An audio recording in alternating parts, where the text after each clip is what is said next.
রাত 9:30 সময় হঠাৎ গিয়ে কিছু লোক মানে বাড়ি ভর্তি লোক 100 জনের মতো গিয়ে হামলা করছে, গিয়ে দরজা ডাকা ভাঙে আমার মেয়েকে ডিল দিয়ে ফেলে লাড়ি করে রেবো স্বামী কোথায়, আমার বিছনার ভিতরে ফালাইয়া শারীরিক অত্যাচার করে। রাত 9:30 সময় হঠাৎ গিয়ে কিছু লোক মানে বাড়ি ভর্তি লোক 100 জনের মতো গিয়ে হামলা করছে, গিয়ে দরজা ডাকা ভাঙে আমার মেয়েকে ডিল দিয়ে ফেলাইয়া লাড়ি করে রেবো স্বামী কোথায়, আমার বিছনার ভিতরে ফালাইয়া শারীরিক অত্যাচার করে। স্বামী বাড়িতে না থাকার সুযোগ নিয়ে এক অসহায় গৃহবধূকে অত্যাচার। দুষ্কৃতীদের হাতে অত্যাচারিত মহিলার 10 বছরের কন্যা সন্তান। অসহায় গৃহবধূর সোনার গয়না ও অর্থ লুটে নেয় দুষ্কৃতীরা। ঘটনা রাজধানীর আড়ালিয়া ঘোষপাড়াতে।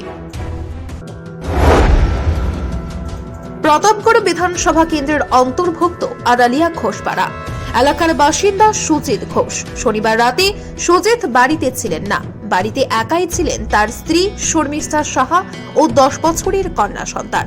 রাতের নির্জনতার সুযোগ নিয়ে সুজিত ঘোষের বাড়িতে প্রবেশ করে এক দল দুষ্কৃতী। এরা সবাই শাসক দল বিজেপির যুব মোর্চার সদস্য। প্রায় শতাধিক লোকজন রাতে হামলা করে বাসিন্দা সুজিত ঘোষের বাড়িতে পূর্ব মহিলা থানায় এসে একথা জানিয়েছেন নির্যাতিতা শর্মিষ্ঠা সাহা।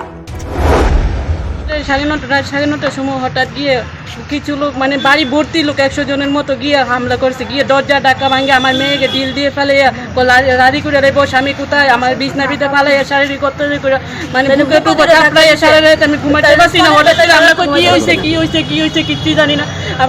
লাড়ি করে মতো স্বামী কোথায়, আমার স্বামী কি বিছনার নিচে থাকে, বিছনার নিচে মানে বাড়ি করবেন চূর্ণ টন্য টাকা পয়সা গলার চেন টেন সব নিয়ে গেছে, কিচ্ছু রাখছে না। কি করছে আমার বাড়িতে গিয়ে এসে 9:30 সময়।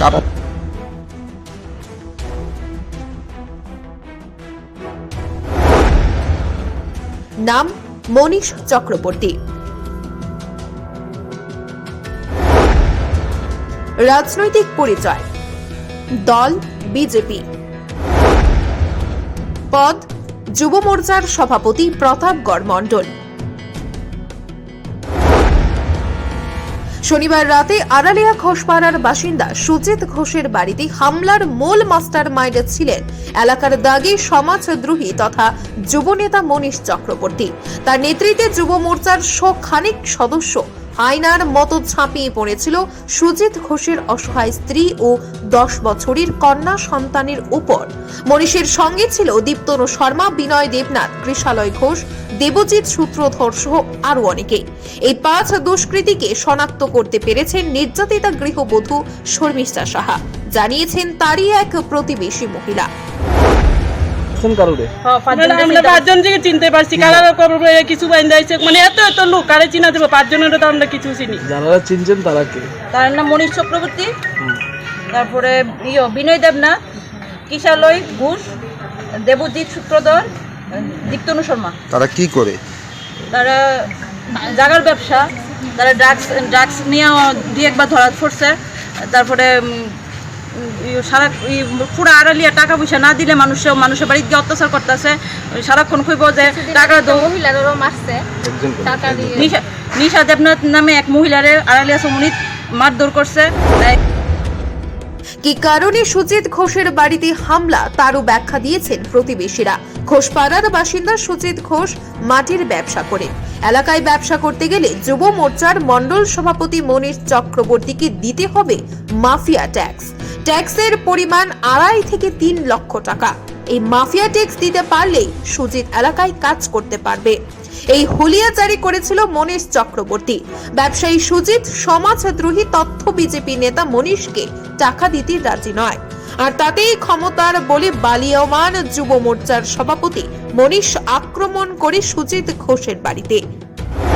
মন্ডল প্রেসিডেন্ট, যুব মোর্চার মন্ডল প্রেসিডেন্ট। এলাকার মধ্যে শুধু উনার বাড়িতে আক্রমণের কারণটা কি? উনার বাড়িতে আমরা তো কিছুই জানি না, হঠাৎ করে আমরা আতঙ্ক হয়ে গেছি। তাইনের জামাই মাটির ব্যবসা করে দিকটা কইছে, মাটির ব্যবসা করতে পারতো না। আমরা ড্রজার টিফার নিজের থেকে সেটাও মাটির ব্যবসা করতে পারতো না। তারারে টাকা দিয়ে করতে হইব, তারা টাকা না দিলে ব্যবসা করতে পারতো না। কত টাকা চাওয়া হয়েছে? 2.5 লাখ 3 লাখ টাকা চাইবো। ওনার স্বামীর নাম কি? সুজিত। যুব মোর্চার নেতা মনীষ চক্রবর্তী এই হামলার ঘটনার তীব্র প্রতিবাদ জানিয়েছেন স্থানীয় মহিলা মোর্চার নেত্রী।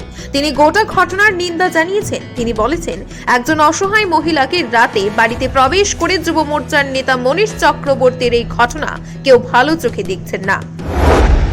কালকে একটা ঘটনা হয়েছে, তো মহিলা একলা স্বামীর সঙ্গে কি হয়েছে না হয়েছে মহিলা তো কিছু জানে না। মহিলা খালি ঘরে ছিল, বাচ্চা নিয়ে 10 বছরের মেয়ে নিয়েছিল।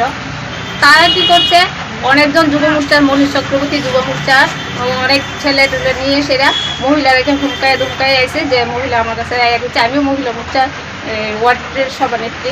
তো মহিলার উপরে এইভাবে নির্যাতন করাটা আমি মনে হয় না মনীষের এটা ভালো হয়েছে, যেহেতু আমরা মহিলা।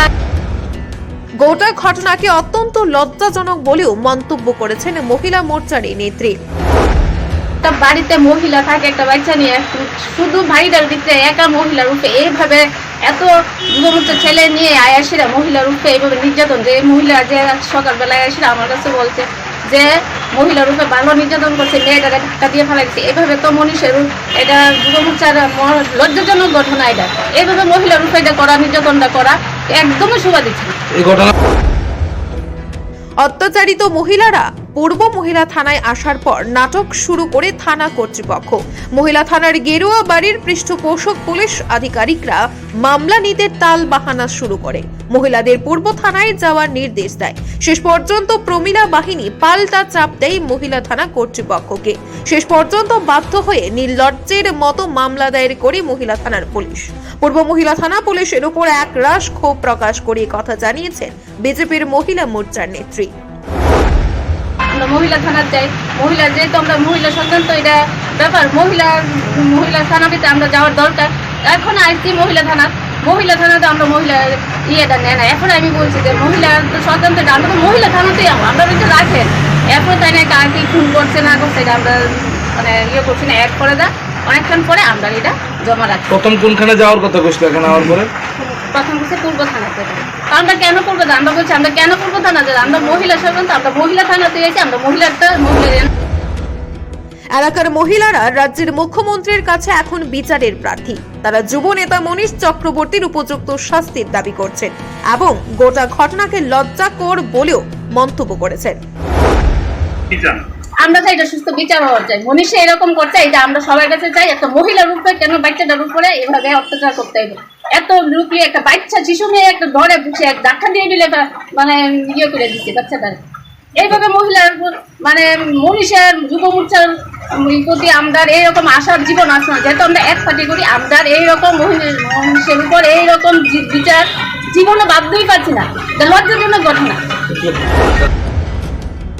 আড়ালিয়া ঘোষ পাড়ার এই ঘটনার প্রেক্ষিতে সাধারণ মানুষও চটে গিয়েছে, বিশেষভাবে মহিলারা। যে কোনো সময়ে মনীষ চক্রবর্তী ও তার সাঙ্গপাঙ্গরা মহিলাদের হাতে গণধোলাই খেতে পারে বলেও আশঙ্কা করছে স্থানীয় লোকজন।